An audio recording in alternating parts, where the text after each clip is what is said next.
Hey guys, welcome back to our channel. Today we have a really special video, something that we've been wanting to do for a little bit of time now, and we actually you were like, what the heck, let's do it. So today we're gonna actually share our story, how Jenny and I met, where we started and where we are today, and kind of our journey, and we just wanted to kind of take you along on that journey with us. So we've had a lot of crazy things happen, and God has just orchestrated a lot of cool things in our life. And we just want to put this out there, first for us to be able to just look back at like the things that God has done in our life, but also to like encourage people who maybe are in a waiting season, or maybe are in just a hard season in life, and just in family, or in seeking God for your spouse. So if this encourages you, be sure to just like let us know in the comments and hit that like button, because we want to hear from you. And if this is something that God really spoke to you through, like, we'd love to hear that. So let's jump right in. So we just got cozy here with our little blanket in front of the fireplace. So so we're at home just relaxing. So but starting out, I met Jenny in middle school. Yep. Believe it or not. So in 8th grade, I was a basketball player. And he's a ball-headed chunk. I wasn't going to say that. I look like a naked mole rat. That's what everybody said. Ray used to shave his head like so close, and it... Yeah, I had no hair whatsoever. Yeah. Can you imagine these big ears with no hair? That's just crazy to think about. It's okay. But middle school, she was a cheerleader. I was a basketball player. And after school, every day, most of the kids would walk from the school to our local community center. That's where kind of everybody hung out. And one day I was walking to the community center and I saw this girl and I was like, she's cute. Gotta get to know her. So I followed her to the community center and just kind of like followed her around without her noticing. So I was being like super creepy in a way. Yeah. But I had no idea he was following me. But I had to get to know her. So I reached out to one of her fellow cheerleaders who was in my homeroom class and happened to get her number. But first I messaged her on MySpace. You remember MySpace? Yeah. So I messaged her on MySpace. Slid into my DMs. And all I said was, hey. I just said, hey, on MySpace, and she said, hey. And that was it. And so I got her number and started texting her. And then we started kind of meeting up and talking. Yeah. We met at before a basketball game one night and just kind of hung out. And so from then on, I got the courage to ask her out, and she did say yes, which is awesome. So so we had a good, fun relationship. We kind of split ways. I mean, we were in 8th grade. Yeah. I was in love. And the extent of our talking was only on text message. Like, if we were together, it was so awkward to even talk to each other. So that's true. And we would always like avoid each other in school. Like different school events where we'd see each other. The cool thing was to avoid each other, so nobody would make fun of us. But actually, we weren't avoiding each other at all. We were just like peeking to see without the other person noticing. Yeah, and she was super hard to get, like crazy. But going into high school, we kind of lost touch and went our separate ways. And we went through high school. I had started dating another girl, and she did her thing. And then I didn't date anyone. I was sold out to Christ. Wow. Just kidding. Super spiritual. I'm just kidding. But so that was high school. I ended up playing high school football. She was in choir. Mm-hmm. So we were pretty active in school. And then she got a scholarship to sing in college. I actually got a full scholarship to sing in college, which is crazy because I was only in choir for like a year before I got that. So that was truly a blessing from God. And I went to a college here in our area and went for a full year and decided I hated it. So that's similar to my story. I got a full-ride football scholarship to a school in Kentucky. And I went a full year and hated every second of it. So after our freshman year of college, I ended up coming back to the church that she attended, and we were pretty active in our youth group. Even though we Yeah. were in college, we kind of just hung out with the youth group kids. And Well, because I was like a leader, like I was helping out since I had grown up in it. So I was always there, either leading worship or just helping out. So yeah, and I came back and we were pretty active in the youth group. And our youth pastor at the time, he told us, okay, we're going on a mission trip to Honduras. And that was so far off my radar because I was pretty much at church just because my parents drug me to church. And so my parents were like, okay, you're going to go to Honduras on this mission trip. And I kind of fought it. And the only reason I went was because my brother and sister were in their youth group. And my parents just told me to go watch them and make sure, you know, they were okay. So that was the only reason I went on this mission trip. And little did we know this trip would change both of our lives. yeah, so we went on this 2-week trip to Honduras, which if you don't know, Honduras is like one of the most dangerous countries in the world. And so the fact that our parents even allowed us to go was just a little mind-boggling to me now that we're parents. And so we went and we started seeing like actual miracles happen. And not only did we like see the miracles happen, but we actually were praying for people and the miracles were happening.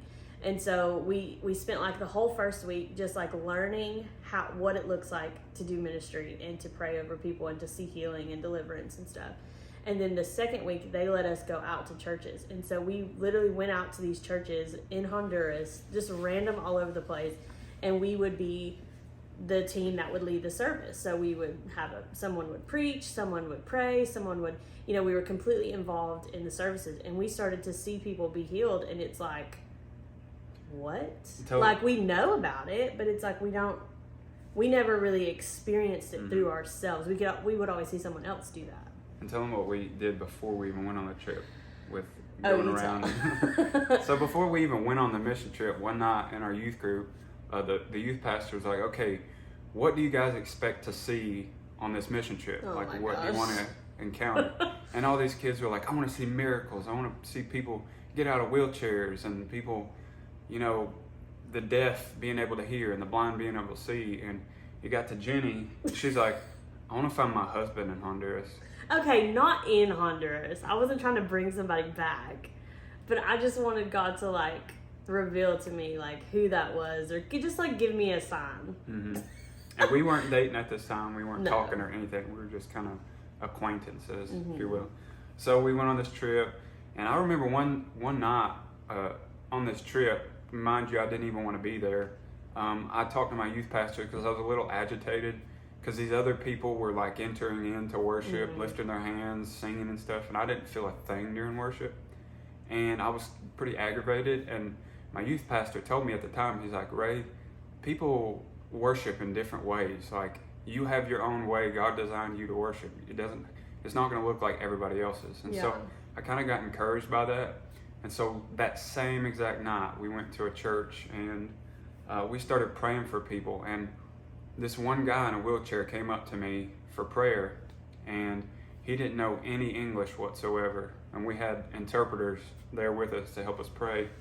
And I started praying for him with little faith, not much faith at all, because I like Jenny said, this wasn't on my radar. We hadn't seen this kind of stuff before.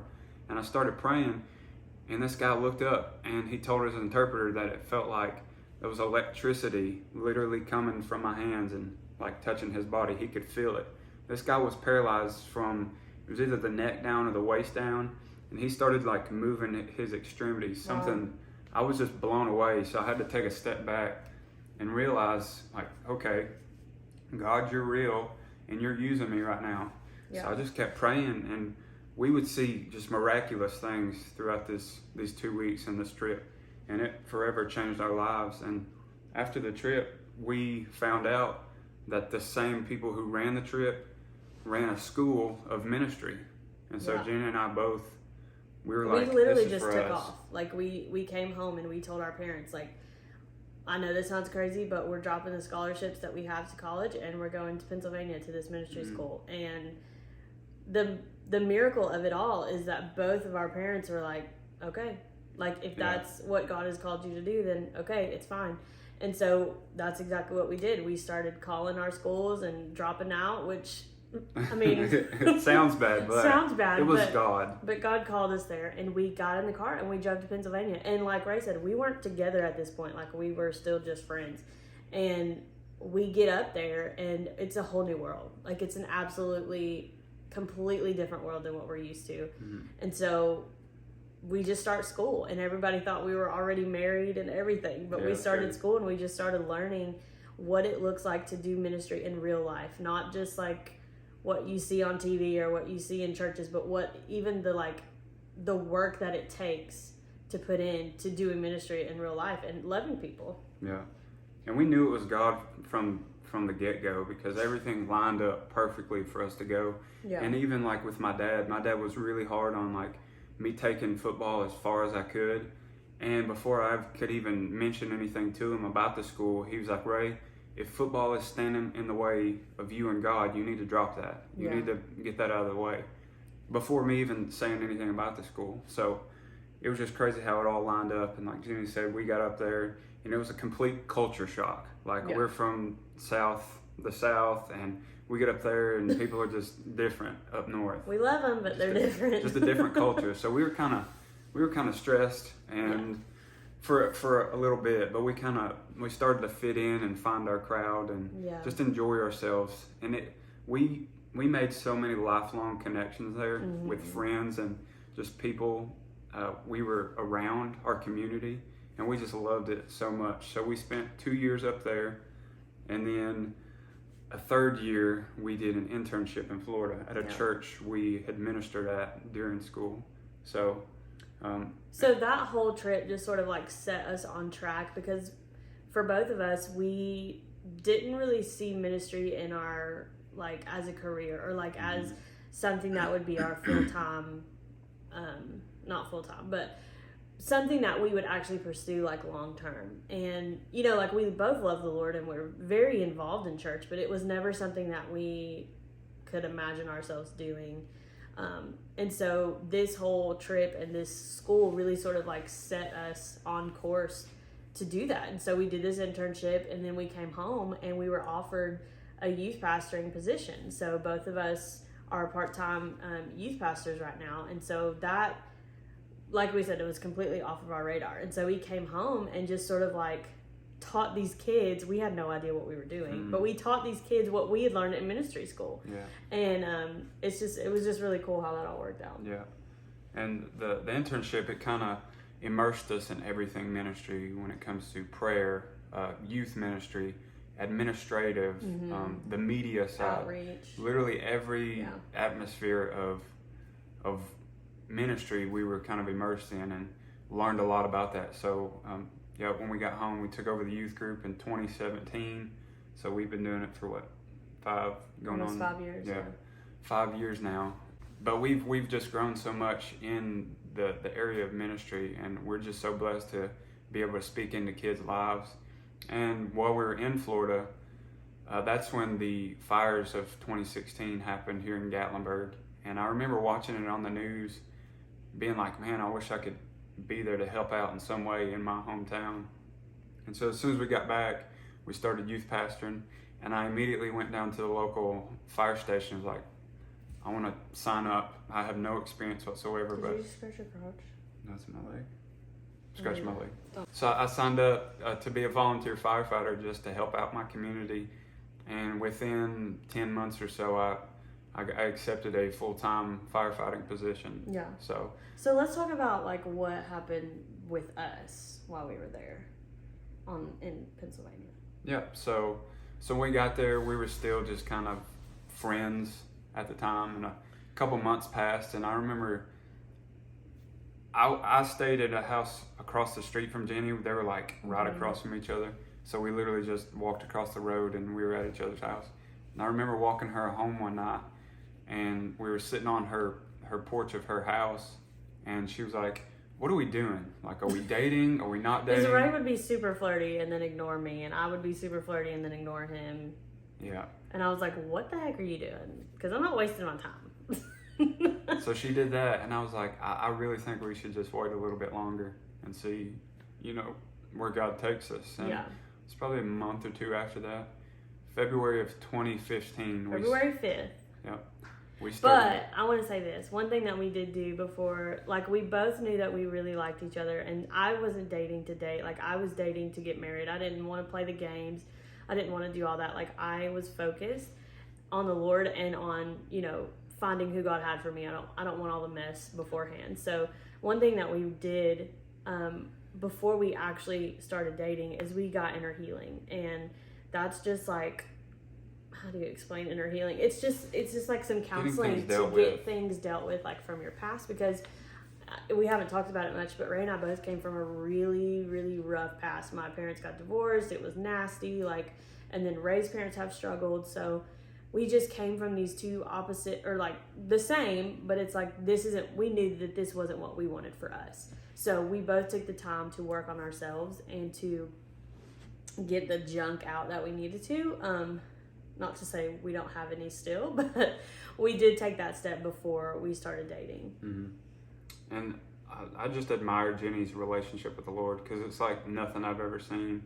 I wasn't used to that.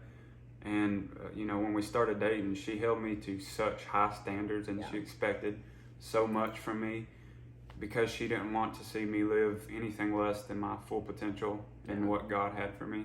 So we got things dealt with. And Jenny had this never heard of before, just purity with God. Oh. She saved her first kiss for her wedding day. Yeah. And so fast forward through school, we come back, we take over the youth group, and then September 2017, we got married, and our first kiss was at the altar on our wedding day. It was really sweet. And a little bit awkward, but it was sweet. Yeah. I just felt my whole life that I was sort of like consecrated to the Lord.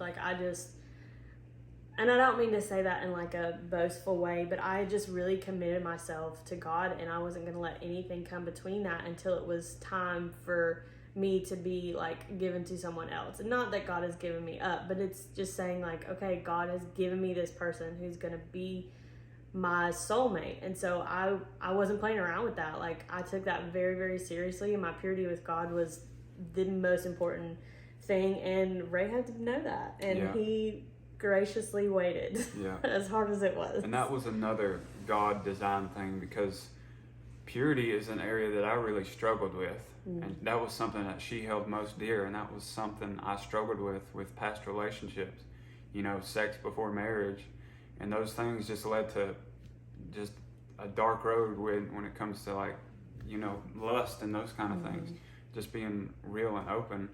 And so getting those things dealt with before we got married was really crucial and important.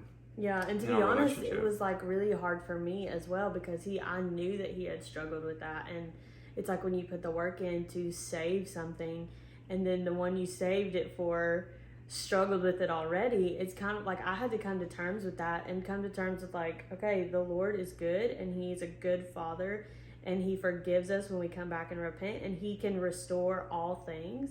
And so for me to get my mind in the right spot, that way that we could be able to come together and love each other the way that God called us to, because nobody's perfect and we all screw up, but it's like the heart afterwards to come back and say like, I know that was wrong and I'm sorry. And we've really seen God like restore a lot of that, and he's still restoring that even to this day. So we just thank God for where he has us right now in our relationship.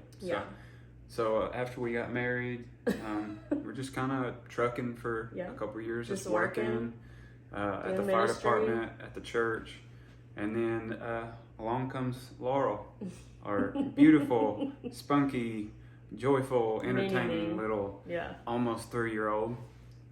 If you've not met her, she lights up every room, and she's just full of joy and life. And so we had her.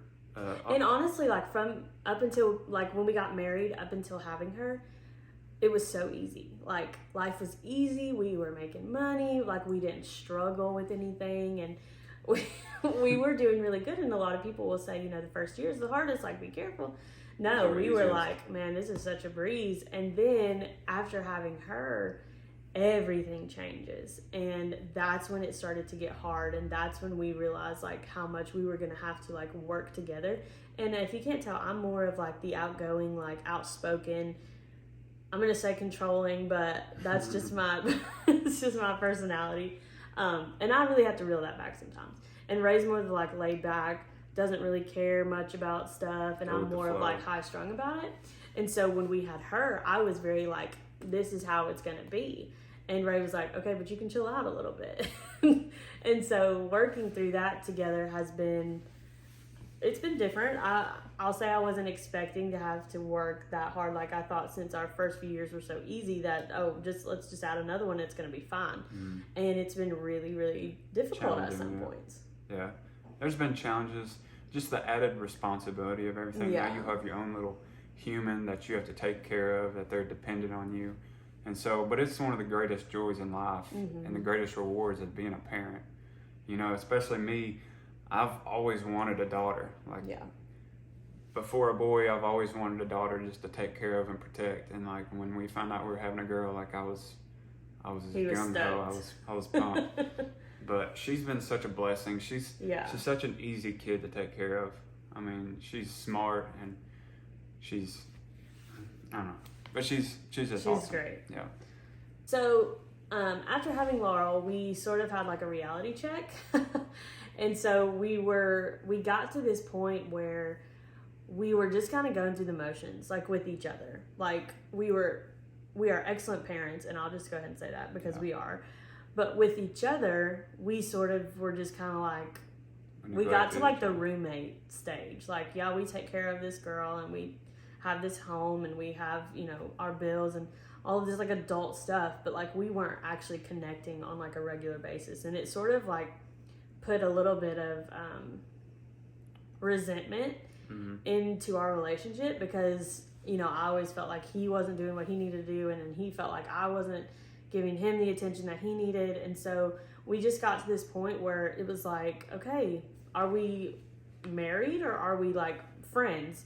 And it's really sad to say that because I waited so long for this, and I like trusted God for this, and so did he. And we got to the point where we were living below like what God called our marriage to be. And so we immediately we would fight all the time, and I'm a fighter, so I'm a little bit of a fighter. I think I've grown in that because I used to just kind of be like, whatever Jenny says, okay, we'll do that. But now I kind of give her I give it back to her. Now, yeah. And I give her some lip, and she doesn't really like that. Well, and I grew up with brothers, so I had to like fight my way through life. And Ray was the oldest golden child, so... Well, it brings me back to when we were dating, and you said I was too nice, and then you ended it because I was too nice. This was in middle school. It's all toxic. I was too nice to her. We're working on it. She wanted a bad boy. So here I am. I'm giving my gosh. Taste your own medicine. So anyway, we just got to that point, and we both were like, I'm sick of this. Like, I'm so tired of living this way. This isn't like what I've always dreamed of. And we just really got bogged down with like adulthood. And I've heard somebody say it like this one time: don't let your blessings become burdens. And God has given us so much, and we literally have everything that we've always dreamed of, but still there was this like unhappy, like never satisfied feeling that we had. And it's from the outside, someone looking at us would be like, oh my gosh, like look at all of the things that God has given you, but on the inside of everything, we're going, this sucks. Yeah, like, I don't have any joy. Yeah, like true joy. What is our purpose? So, actually, it's kind of all come to a head pretty recently. And so we have started doing some marriage counseling, and the Lord has just been so, so faithful to show us areas in our own lives and then together where we have just been like had this jacked up mentality. And like I was talking about earlier about how we came from these two broken families and tried to take what we knew from them and make a whole family, and it's like it wasn't working. It doesn't work that way at all. Yeah. So we've definitely grown in our marriage counseling. It's been hard. It's been really hard, and we've had to go through things and talk about things that aren't not comfortable to talk about. And I forgot what I was going to say. But our pastor, she's been so gracious with us, and she's shared so much wisdom and challenged us to better our relationship and better our marriage, not only for for us, but for Laurel and, our kids to come. And one thing that I've really learned is like, we're in ministry, we're pastors, we do the thing, Mm-hmm. and we got so just, this is what we do. We go to church and we work, and church became work, and then home is also work, and then work is work. Mm-hmm. And so we just got to this point where like, what are we doing? And it's because, I believe with all my heart, it's because we were doing the church thing, but the actual intimate relationship with God was lacking big time. And it was like, we would go to God if we needed something, if there was a problem, if I wanted something really bad, or, whatever. And I could pray for other people, but as far as like spending my own time with the Lord, it was pretty much non-existent until I felt guilty enough to be like, okay, well, I haven't read my Bible in a while, so let me pick it up. And I just want to like encourage anybody who's out there, like, if things are looking right on the outside, but you're not feeling right, it's probably because your connection with God is off. And the Lord actually asked me to sacrifice my sleep, and I get up at 5 a.m. and start praying every day, and start praying over my family, and just reading the Word, and just literally coming and just spending time with Him. And I'm not gonna lie, it's been so freaking hard. Every morning my alarm goes off, I'm like, like, but in that time that I sacrificed, I've been able to see so many things. In that time, I feel like the Lord has shown me so much that I would not have seen had I not taken the time to get up and to pray. Because during the day, everybody's busy. Like, we're all busy. We're all running 100 miles an hour. So taking that time every day and restoring the connection that I had with God, like before we got married, I feel like that's like key. Like, once you get married, it's not like you lose that relationship, because if you lose that relationship, then your marriage is not going to be what it needs to be. And so restoring that connection with Him was the number one thing that I can like suggest to anybody who is struggling or feeling that empty, no joy, like I'm just grinding through life, is just get that relationship back with God. And out of that, He starts to change you. And then our marriage starts to change because of it. Our children, like Laurel, started to have more peace and be more relaxed because of it. And like, don't neglect the prayers that you have. Like, God showed me so much that as a mom and as a wife, like, my prayers over my family carry so much weight. And I didn't realize that until I really started digging in and like praying over them and taking authority over like plans of the enemy to try to come and divide us. So that's been something that has been incredibly helpful for me. Yeah. I was just thinking, true joy comes from the Lord and nothing else. Like, and every other relationship should be an overflow of your relationship with Christ. And I just keep getting reminded of the verse in Nehemiah that says, the joy of the Lord is your strength. And I pray that over Jenny and Laurel every single night, that the joy of the Lord would be their strength. And just in those relationships with God, and sacrificing your time even when it's not convenient to you and you don't feel anything. Because 5 a.m. is not convenient. Yeah, that's the biggest sacrifice. And there's another verse that says that true and proper worship is living a sacrifice, being a living sacrifice. Yeah. And laying yourself on the altar like, Lord, here I am. Like, I don't know what to do. I don't feel anything. I feel empty. Because that's what I've felt.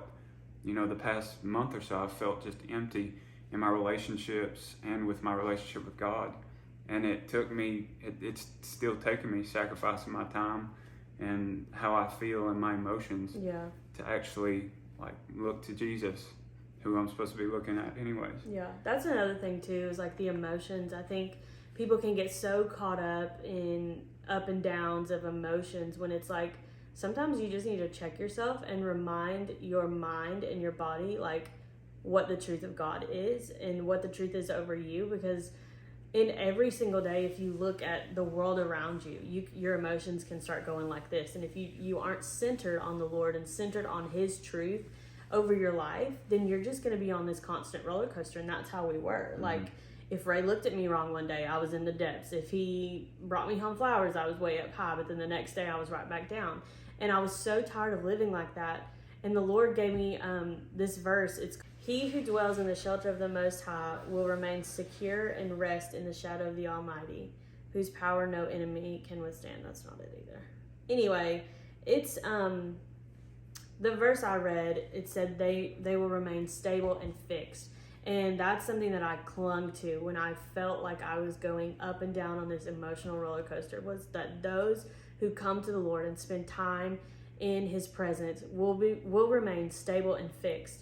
And that just sort of like, from then on, me just standing on that every day, I felt more like stable and confident in who God had called me to be, rather than riding on my emotions and on the attitudes and perceptions of people around me. So that's something that I would recommend as well. Just like, tell your emotions to sit down sometimes and remind yourself like who God is and the truth over your life. Mm-hmm. And something else that somebody actually spoke to us the other day, and it just like made a ton of sense to me. And it said, your emotions will influence your thoughts, and your thoughts will influence your behavior. So like how you feel if you react to a situation that you don't want to happen, like say I did something and Jenny was, reacting out of bitterness or whatever, without thinking about it and just reacting, that will affect the behavior. And like instead of reacting, choosing to respond and thinking before you actually do something. Right. And not based off emotions, but based off like, okay, why is this situation the way it is? Kind of taking a step back and looking at the big picture of why we're doing the things we do. So that, I think that's something we learned in marriage counseling too, is to like stop just griping to each other about little things that you're not doing, and actually get to the real feeling about what you need. And that has been so helpful to me, because I could scream and yell at you for not taking out the trash, but actually I just don't feel safe right now, or I don't feel loved, or I feel disconnected. And being able to like be vulnerable like that and open up has only come with me spending time with God. Like, because before I'm the type of person who's like, I'm strong, I got this wall up, and don't think you're gonna get through, but I'm gonna scream and yell at you until you decide to do what I want you to do. And the Lord's like, hold on, this is toxic. So he starts pulling these things down, and then you're able to be vulnerable with each other.